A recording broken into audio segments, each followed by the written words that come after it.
Yep, it's still a Superbird. Ice cream. In a previous video, which you may or may not have seen, Tom Hergert bought this car in Spokane, Washington. We dragged it out of the garage where it had been sitting since like the mid-80s, shoved it in this enclosed car trailer, and dragged it back here to Olympia. This original white 440 4-speed 1970 Plymouth Superbird was parked, taken apart, stripped, and painted this orange color in the mid-80s. We think it may have actually been parked because it appeared to have had an engine fire. Our evidence for that? This fender has been changed. I don't know why I said fender. I meant hood. I even pointed right at it. And one of the scoops that sits on the fenders was very melted.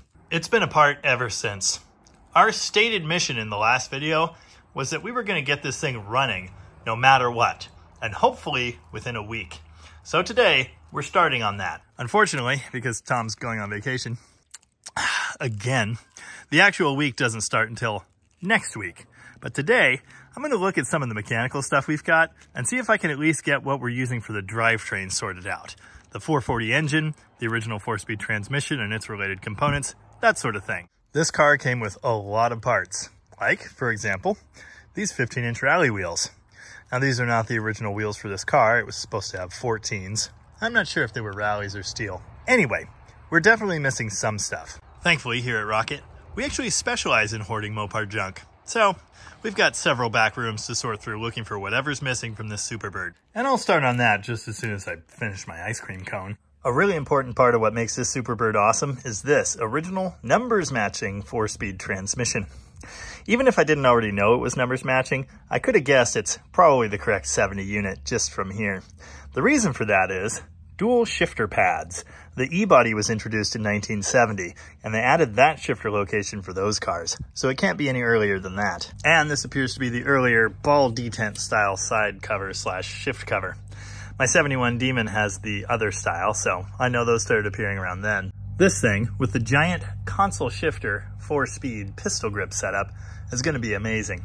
And by amazing, I mean, well, a lot of work to shift, but it's going to be so cool. I should probably open this transmission and inspect it.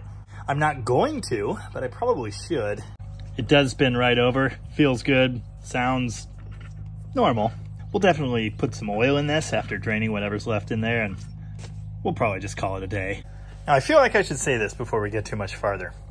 We're going to put this Superbird together, make it run, and do burnouts. Ultimately, this car is getting restored, so things like this transmission will be fully worked over correctly. That's not the mission here today. This will probably be our only chance ever to get a dusty, abandoned wing car and make it run again. So that's what we're going to do. Did you know these things are heavy? Well, they are. This is a rebuilt, nicely restored and detailed 440 HP for a wing car. But not this wing car. It's actually for a 69 Daytona, which is over here. That's right. We're about to have 2 orange wing cars in the shop. Ridiculous, I know. This is a random used 1969 440 HP out of a 69 Charger. This is what we've got to work with for the Superbird. We would have much rather had a correct 1970 engine, and there was a chance we were going to rob one of those out of another car that's like buried in Trev's shop, and it was this whole thing. This is going to work just fine for now. It'll get the Superbird up and running within a week, which is our entire goal. Eventually, when this thing gets restored, we will hunt and find a correct numbers approximate 1970 440 engine. For now, this is going to be great. And by great, of course, I mean, we never actually saw this car run, but it did, so yeah. It could actually be total junk, I suppose. The good news is 7/8 of a 440 HP is still enough to do burnouts. Here's the 69 non-HP that came with the car. We're not going to use this. For one thing, it was rebuilt like decades ago and it's full of rust and other horrors. I am probably going to grab these valve covers because they're correct and in nice shape. It's also wearing this flywheel, which I do need, along with the bolts there. Might need some mild cleanup. This is a factory Innitrol oil sending unit. It's been painted, obviously. Just about everything on these engines was painted at the factory, like the exhaust manifolds and the ground cables and the spark plugs and the fuel pumps. But the oil senders actually weren't. These were out of the engine when they were painted. Someone missed the memo on that one, but that's okay. I'll take a moment again here to tell you, we kind of do know what's correct on these engines. We've done extensive research getting these details right for cars like that one. Again, that is not the mission on our Superbird today. I really need to dive into this mountain of totes and start figuring out what we have and what we don't. It sure would be helpful if this friggin' 70 Charger RT wasn't right in the way. Someone needs to buy this. Here's one important piece. The correct, numbers accurate 1970 big block Superbird radiator. Super rare, expensive Superbird stuff. We'll just leave that there for now. Aside from owning a Superbird, this guy was also super into forward look stuff and C-bodies up into the mid-70s. So there's a lot of parts for those mixed in here. We dragged a bunch of boxes of stuff just like this one out of the attic above that Superbird. So now we get to sort through every bit of it. I just found something incredible in this stack of parts, which relates to another video I was working on today. You'll see that maybe before you see this video, I don't know. Funny story, because I found a fuel pump for the K-car in the pile of parts for this thing, I went back to that and ran out of time, so we'll get back to this in like a week. What a machine!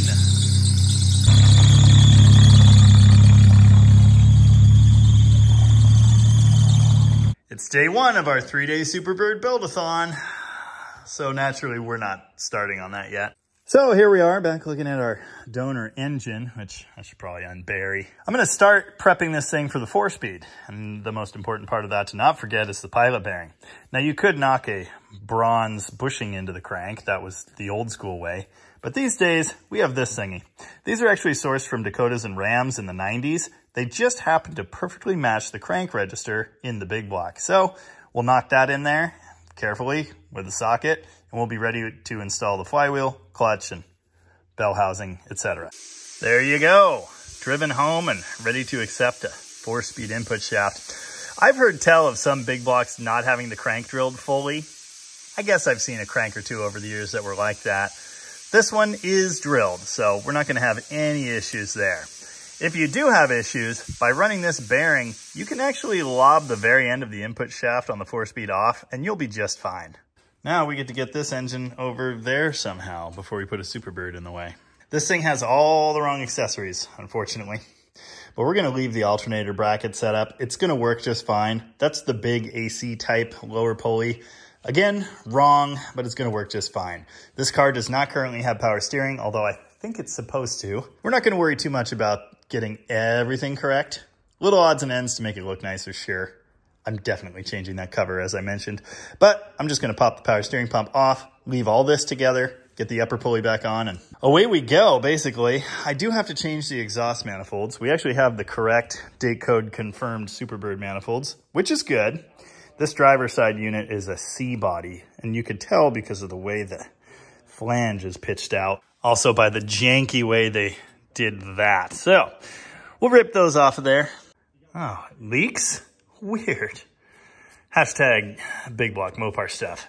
We're going to retain the goofy pump and the goofy fuel feed line. I'm fine with that, but I'm thinking we might maybe need to do something with this. In case you were wondering, this thing has been perfectly maintained since day one, and it's super, super clean inside. Tom and Evan are going through the mountain of parts. This is like their specialty, so I'm happy to let them do it. Thank you. They're slowly making a pile of engine parts for me, which is nice. Meanwhile, I'm cleaning this thing up a little bit. I'm certainly not fully restoring it by any means, but I am getting a lot of the oil off of it. That'll be nice. When it inevitably leaks again, as they always do, then we'll know. Easy on the paint now. What did I just say? This thing's only been in the shop for about 3 months, maybe 4. Pretty nasty though. Even though I've said we know all this stuff is wrong like 4 times, I guarantee I'm still gonna get comments about it. Wrong crank pulley, wrong alternator bracket, wrong oil pump, wrong water pump, etc., etc. Yeah, I know. It's looking fine. It looks fine. Let's pop the cork on this thing and see what it looks like inside. Oh, actually really nice. The color looked like a closer match before I cleaned the engine. I guess I shouldn't have done that. The oil streaming down the side of the block is well explained by the fact that none of the bolts were tight. Don't just trust these to stay good when you got cork gaskets. You gotta go back and retorque them later. All right, valve covers are on. They're a little too nice for this engine. They're on the shiny side. And the color's not a perfect match, but I won't tell if you don't tell. Now I'm getting ready to mount the right exhaust manifolds, and we're going to try and do this the way Mom Mopar intended, with no gasket. So right now, I'm scraping chunks off of these surfaces, which are kind of terrible. Then I'm going to see about cleaning up the manifolds themselves, and hopefully we get a nice seal. Here's the passenger side manifold where it attaches to the block. Beautiful, obviously. Here's the driver's side. I've started on this with this improvised longboard setup. It's just a random chunk of spare old sandpaper off of our belt sander and a piece of wood. It's not 100% ideal. Having this resurfaced professionally would kind of be the way, but this is where we're at today. Now the longboard is important because instead of focusing on just one port, you're spreading across multiple. You can take a look at the pattern here and start to see what has happened to this thing over the years. Notice the paper's not really touching here, but it is touching here, so that port's tilted this way. This one is getting a lot more pressure from the paper, despite the fact that I'm focusing my hands here. So that tells me this one is that way a little bit. Overall, it's not too bad, and I'm hoping this will clean up enough to be good. This isn't really aggressive paper, so I'm not going to be able to do much more than this. It evened it out some and took off the big chunks, so we're going to call that good. Evan's over here doing the fun part, making this transmission usable. That's looking good. Okay, it's like an hour later, and I did the flapper valve delete on the passenger side manifold. It would be nice to have that, but it was totally ruined on this thing, so I had to do some careful grinding and hammer beating that was not really careful. Here's how I'm going to plug the holes where that thing used to be. A pair of nuts and bolts. Note the nuts are on the outside, and these will be good and tight. I'm sure that'll be fine. They probably won't leak as bad as this flange here, so yeah, don't drop that. Ah, just took a bunch of that to the face. Nice. I don't know what this stuff is, but it's all over the inside of this manifold. It's chipping off bit by bit. Oh, good news! This thing's cracked. I wanted to show you this. If you didn't know, these exhaust manifolds were actually painted engine color, at least mostly kind of sort of around them, from the factory. And this right here is probably a shred of original orange paint. It could have been repainted at some point, but yeah, there's a good chance that's original. This thing had totally goofy and wrong exhaust manifold hardware, so we're putting some fresh stuff on here. Tom stocks this stuff, thankfully. Neither of us are carrying our stud tool today, so I'm using the tried and true double nut technique. It does help if you tighten them against each other though. Notice I did apply thread tape to these things. Every one of these studs goes into coolant, so you gotta seal them, otherwise you're gonna have a bad time. I used to skip that step and it had never been a problem until recently. A couple of them have bit me, so moving forward I'm gonna try and not forget that. Oh, come on. I truly don't know how that took so long, but anyway, it's got exhaust manifolds now and the right valve covers, and it looks kind of decent. So I'm going to move on to clutch stuff. Here's what our flywheel looks like now, after way too much work on my part. I think this thing was refaced and then bolted on that engine, and that was like 30 or 40 years ago. So it's in pretty nice shape with the rust removed, other than these two funky spots.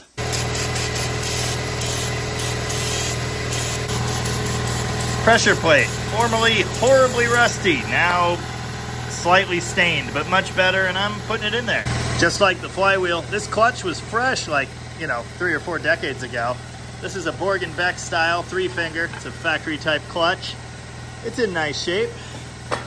This is a little crusty looking, but I'll spray this off too and it'll probably be fine. Here it is, the best clutch alignment tool in the world. It's the input shaft from another 4-speed. Notably, an 18 spline, the heavy-duty Hemi and 440 RT unit, also used in the Superbird. As you can see, it basically slides right in once I manage to start the splines. These splines are a little crusty, but not too bad, so I'm just gonna leave that alone. Now I'm gonna torque these bolts down and I'll make sure this still goes in and out easily. Note, I couldn't find the pressure plate bolts. I was not gonna spend all day looking for those, so these are actually some generic header bolts. I think they're up to the job. Hopefully they're up to the job. Now that the clutch is together, I have been looking literally everywhere. Well, maybe not literally everywhere, but just about everywhere. All in and out, up and down in the enclosed trailer, the back of Tom's truck, this entire shop, just trying to find the bell housing. Turns out it's in the most obvious spot you could ever imagine. It's next to the 8 3/4 axle, Tom says.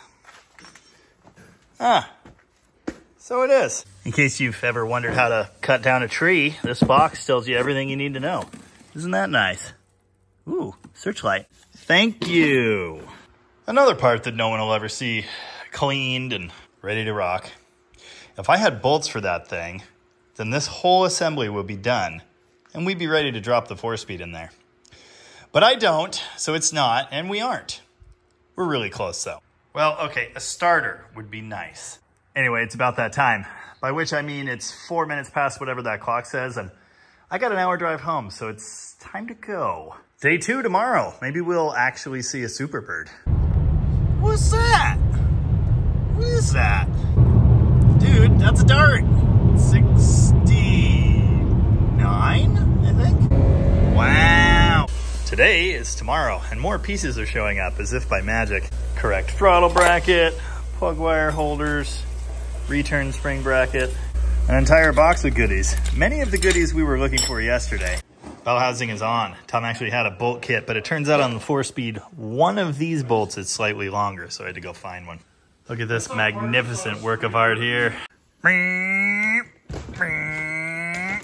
Dude, that actually feels great. Nice work. Don't worry about it. I put a starter on. It does stuff now. Nice. That sounds like a healthy engine. I guess I'm going to use this thermostat. I mean, it was tested good at 181 degrees, 31 May, 1984. Can't get much better than that. I'm going to go ahead and drop the distributor in. Since I have the starter hooked up, I just pulled the number 1 plug, bumped it around until I felt compression, lined it up with the timing mark, and here we are. This is a random points distributor. It's not the correct one for this 1970 Superbird engine. It should actually have the one with the big giant vacuum module on it, which we happen to have. It looks like this, but basically always those things don't work. And without the factory carburetor, there's no switch for it anyway. Also, that distributor is missing like everything, so we're not going to use it. So I just gave this one a 5-minute recondition job. The advanced mechanism actually works now, but unfortunately the vacuum pod is bad. We don't really need that currently, so I'm going to run it anyway. Now we're in the stand around and stare at it phase while we try to figure out whatever it is we've forgotten. It's looking pretty good. It's got a distributor, a carburetor, most of the brackets, that sort of thing. Tom's about to dump a Superbird in the way, so hopefully we're close. Oh, it's happening. Don't roll it into a California Highway Patrol car.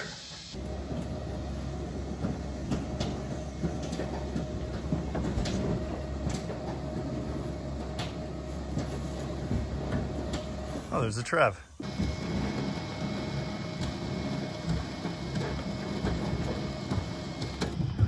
Now things are happening. We've got the thing dangling and we've got the 4-speed in.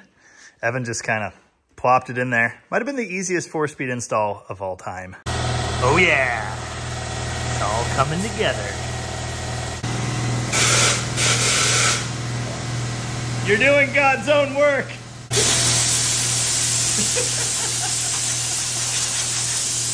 Ah, the 90s. What a time to be alive.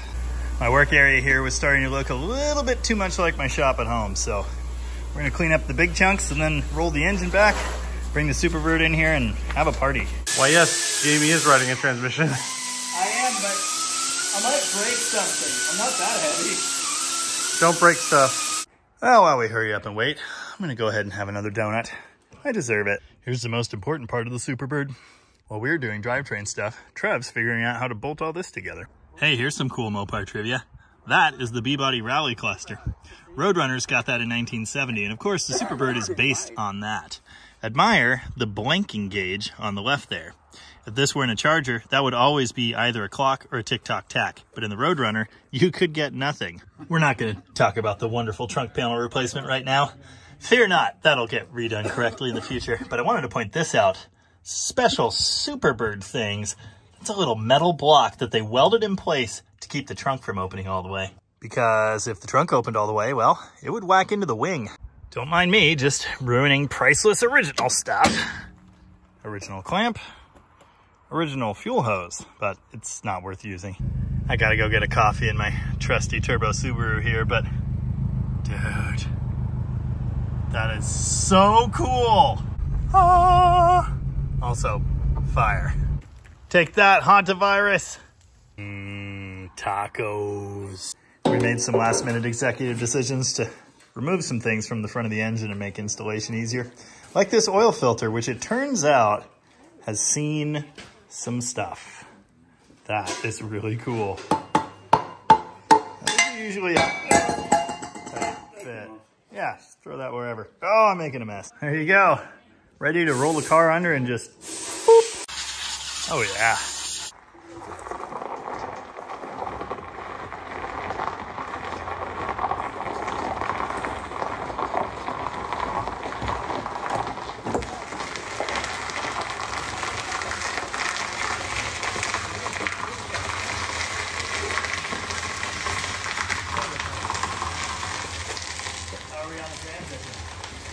Can't really tell. Is it high enough? It's gonna be close.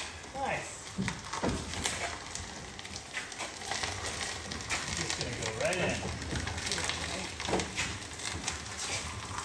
Oh yeah, little. All right, here we go. I'm on TV. I just flick off the camera. Why would you do that? All right, go down. I go real slow here. Please do, I'm under it. It's really hard with that one. If you drop this on the rad support like I did on the Barracuda, at least the camera will be rolling.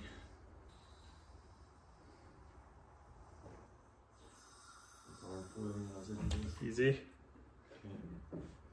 Okay, you can go down another couple inches. You need more angle? Yeah, just a hair. Yeah, give me like 2 inches down. Gonna be real careful. We should have put a blankie on the tail, honestly. Still can. Well, can you hold it there? Do you want me to get up in the car? Because I can do that. Yeah, one of us needs to. Okay, let me do it. You keep a hand on it. Got it. Okay. Why is that so much easier? Yeah, it kind of is. Don't dent the Superbird fenders. I make no promises. Okay. Good. Okay, down more? You watch the pan. Yeah, yeah. Aren't we rolling? Oh, because we're on the picker now. No? There we go, we got past it. Okay, good. I am the blankie. That's a great t-shirt. Yes. What do I do? Put it on the list. Forward. Can you go down? Yes. I want you to know my hand is jammed between the transmission and the car. Thank you for sacrificing yourself for the greater good. Anytime. Hey, Okay. I just discovered a giant problem. What? We got to pull the shifter. All the rods are separated. Yeah, I'm just going to drop it down. Okay. Oh, come off it. Well, okay, that's down there now. Easy now. Okay, that works. There you go. I'm a little concerned about this, but The shifter plate? yeah. Ouch. Pushing the car backwards. That's my hand. Hang on. Hang on. Hey, let me reconfigure. Whee! There you go. There. Oh wow, servo link's on top of the lift. Yeah. You didn't know that? It's going to be way worse when we put the engine in. Just so you know. Alright, I can go down a hair. Do. Hold Yep. the strap. Yeah.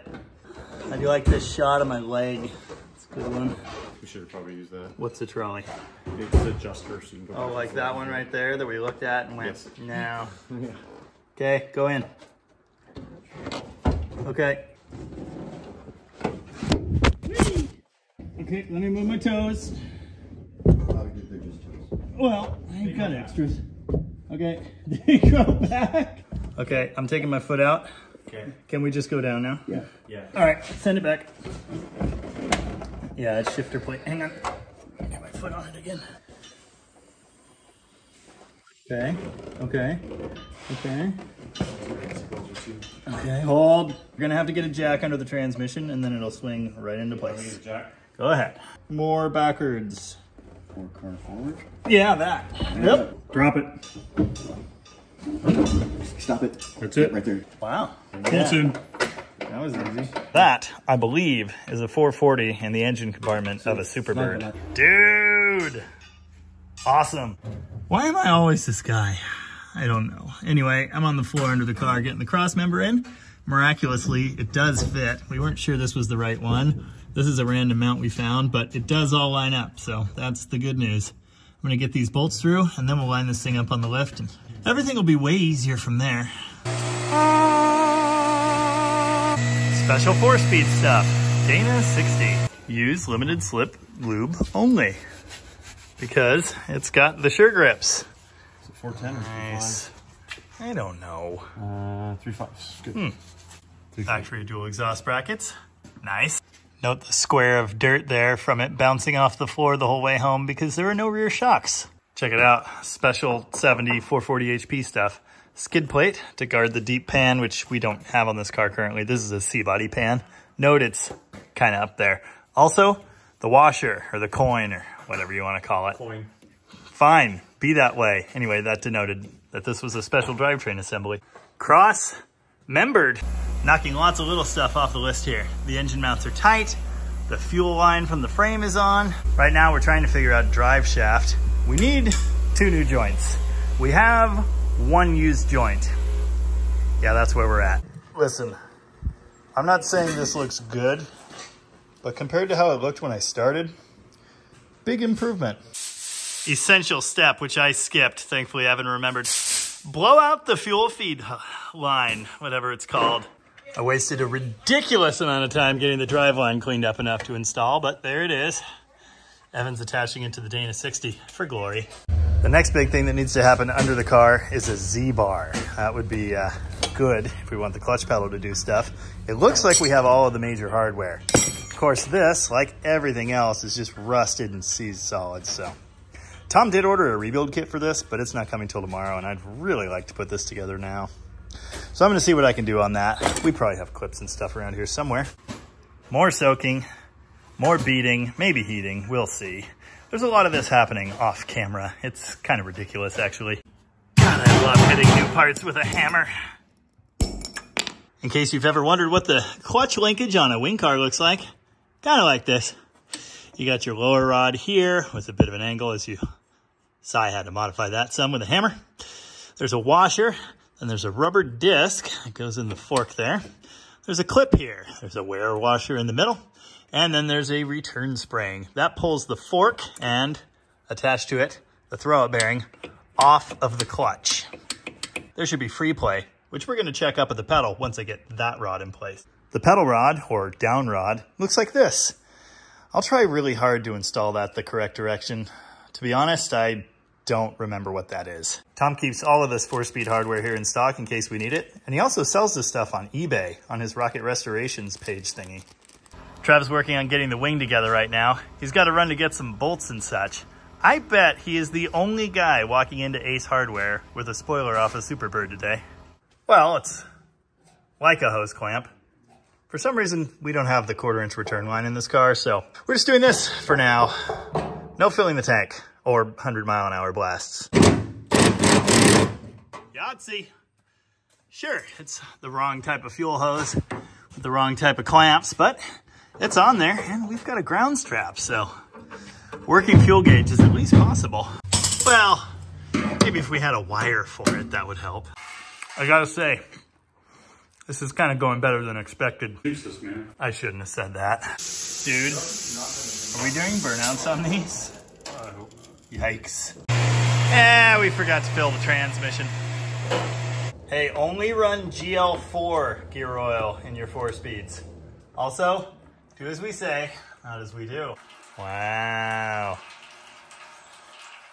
Lily, Dodge. 2 hearts. Nice. I'm doing fun things in here, and Tom's starting to pull all the stuff out of the interior. It's a bit of a mess in there.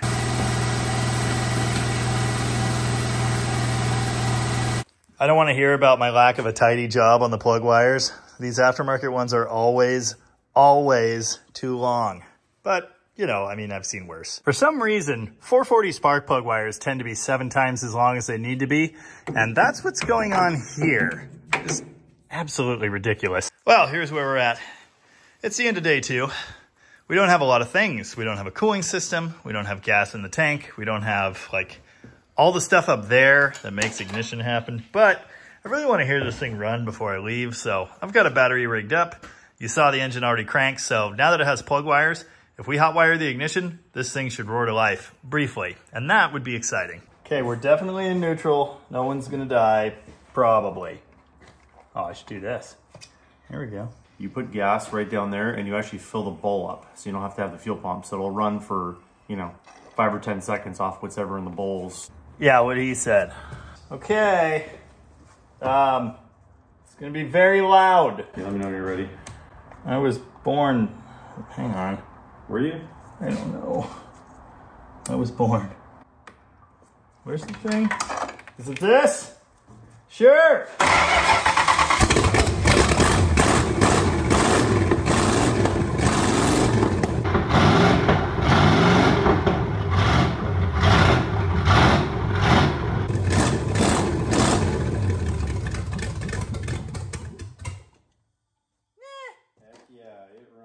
Counts. We have a running Superbird. Tomorrow, burnouts. They will hear that coming. Yay, we did it! Yay, we did it! Hey, I think this resistor's good. Nice. Oh, that doesn't smell good at all, actually. It's day 3, and this is truly looking like excellent Superbird burnout weather. Yeah, so that's unfortunate. Anyway, stuff is happening. Check it out. Rally wheels. They're kind of the wrong color, but don't worry about that. Also, exhaust is happening. One of the random exhaust systems we found in the attic up there actually does fit the car, so that's excellent. So while Tom and Evan keep going on the car, I'm gonna put the dash together. That seems fun. Also, it's kind of disgusting. Pro tip, put your dash on a pair of sawhorses for assembly. I just noticed this, which is really fun. There are 2 distinct types of dust. That is horrible attic storage dust. And that is bodywork dust from the 80s, which is very well adhered. That'll be fun to remove. Yes, I am gonna clean this, unlike the car. Probably should add a washer for bolts. Well, it's a start. This is gonna take a while, especially on the dash metal itself, because as Tom points out, this is painted suede and it's kind of textured. The dust really sticks in there well. Anyway, this is the 1970 Rally dash. It's very, very similar to the 68-69 dash, except because these cars were slightly decontented for 1970, this stuff is now plastic instead of nice padded pieces like on earlier cars. Special 4-speed only feature, reverse light, because reverse and first are right next to each other. They put this in as a warning, just in case you accidentally found reverse at a stoplight. Note, these plastics are also textured, which means to clean them nicely, you really need to get down in there and get that last little bit of dust. I don't really have the patience or the time to do a perfect job here, and of course, this will be subject to future restoration. For now, I'm just gonna kind of sort of do my best. Someone had a sticker here at some point over the decades, although obviously it's been removed. Here's the fuse panel. It's mounted behind the glove box on these years for some reason. There is a little flap that opens up so you can access it. This looks pretty good. No horrible rust or corrosion, and all the fuses are fine. Here's that special cluster. Also much in need of a cleaning. It's incredible someone actually put 81,000 miles on this thing by the early 80s. Anyway, I'm gonna get this cleaned up and then I get to make this attached to wiring somehow, which is going to be challenging given that 2 pins are missing from this circuit board and a third one is trying to join them. Tom went and found this spare circuit board. This one's only trying to lose some pins. That's pretty good.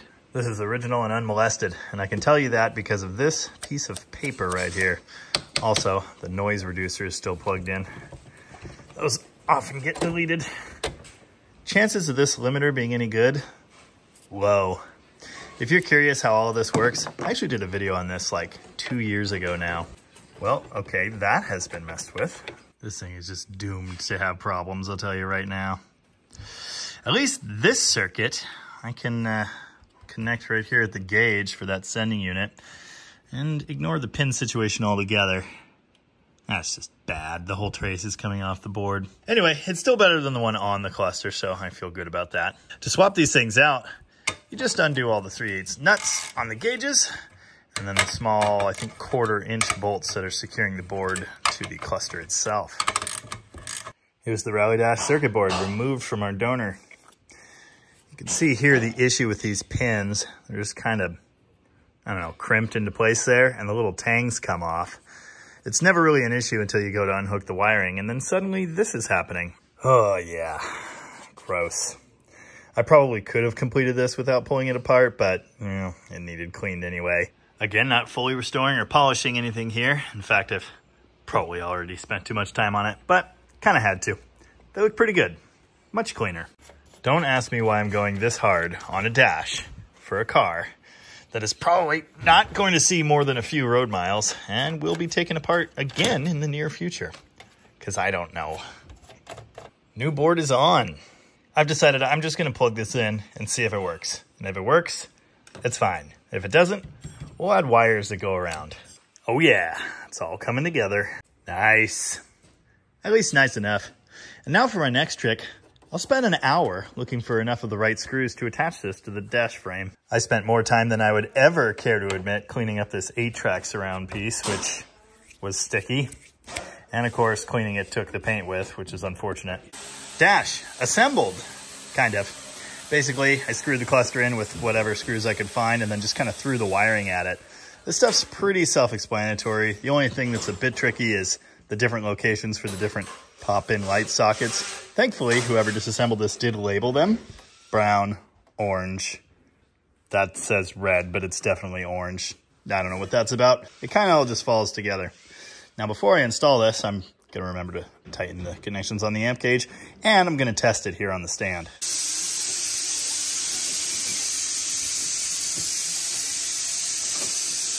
Oh, did I mention it has a wing now? Well, it has a wing now. Tested the gauges, and they work. I did have to power up the limiter manually here and ground the cluster. I did that using a battery and some random lengths of wire. Also, some of the instrument cluster bulbs work, but most of them don't. The one that was in this socket, totally dead, and every single one in one of these, they won't light up at all, so that's interesting. After a bunch of messing around with bulbs and cluster grounds and sockets and stuff, we now have a full complement of working gauge lights. Unfortunately, despite all of that hard work, we're not going to have headlights or running lights or dash lights because this headlight switch is totally dead. I've got power going in on both feeds, but nothing comes out. Hoarding saves the day again. I found one that works. Note this vacuum section on the side of the headlight switch, which is actuated by that little arm. That's for the pop-up headlights. We need that. Here we go. You can just kind of sort of see the dash lights lighting up from the back here. Anyway, screwing with the dimmer switch for a few seconds there, we now have lights that work. Aside from being made out of plastic, another peculiarity of the glove box door on the 70 is that it opens downward like a normal one instead of upward like the awesome earlier setup. Anyway, we have a glove box door now. There's no box, but I'm not really concerned with that. Wherever this was stored, it stayed much cleaner than the rest of the dash. Well, it's like an hour and a half later. I don't know. Anyway, there's a dash now. Evan got this whole nightmare situated, at least to the point that it will run. We had to use a tiny slant 6 fan. I'm sure that'll be fine. Obviously, we're still missing some things, but I've got some of the electrical system happening out there to the point that we've got a sign of life. Just one, but it's something. I'll take it. Well, I'm a bit lightheaded and covered in dirt, but we've got a working clutch pedal, and it's even got just about the right amount of free play. Should be about an inch of pedal movement. So I'm pleased with that. There's all kinds of stuff happening. The engine's wired, sort of.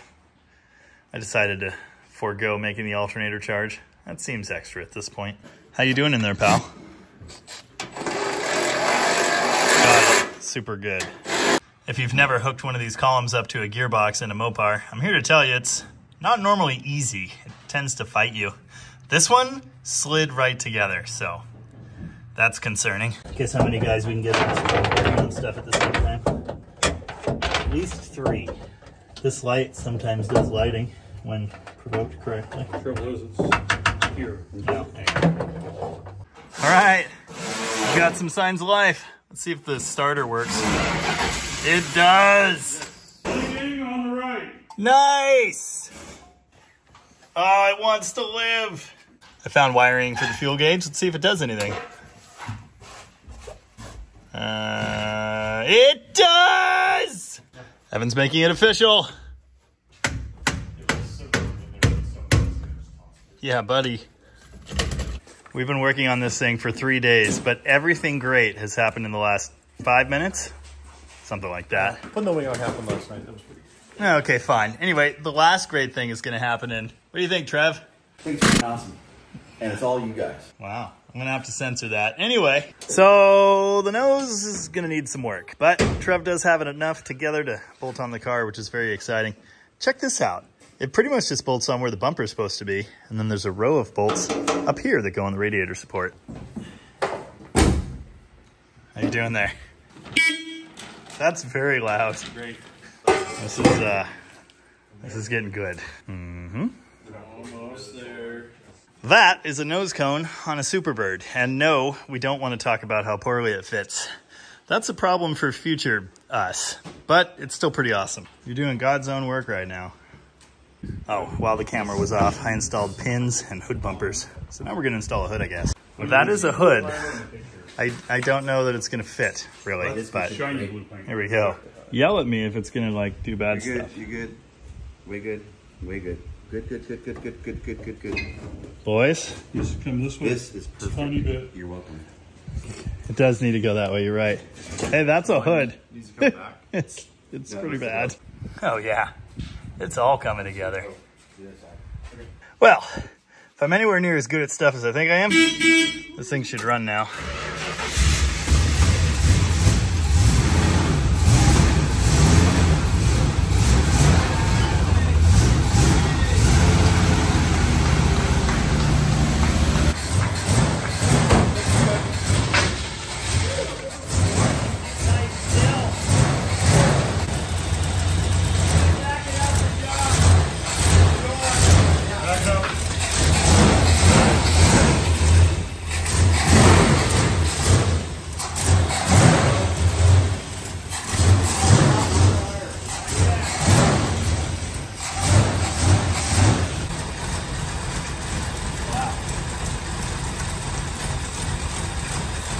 Whose idea was it to put the nose on? Alright, well, we have to go through this car.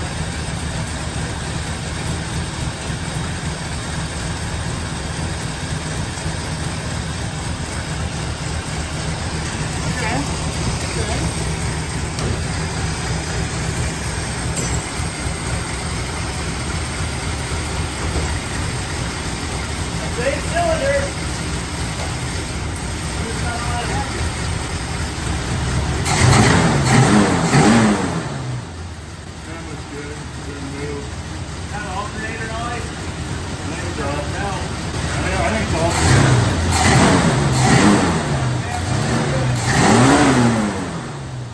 I got it kind of sort of tuned. The carb's pissed off about life, so it doesn't, thank you, doesn't idle right. Anyway, for now, because it's 7:15 on a Friday, that's cool. We might need that later. Anyway, here you go. I hereby declare this 1970 Plymouth Superbird open, except I gotta get the hood pins.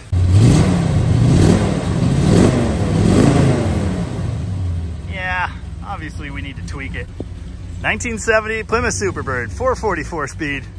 First time moving on its own power since at least the early 80s. Gotta watch out for the nose. It's got a big schnoz. Yeah. All right. Now the moment you've all been waiting for. Superbird burnouts, obviously. Oh, and just so you know, we don't really have front brakes.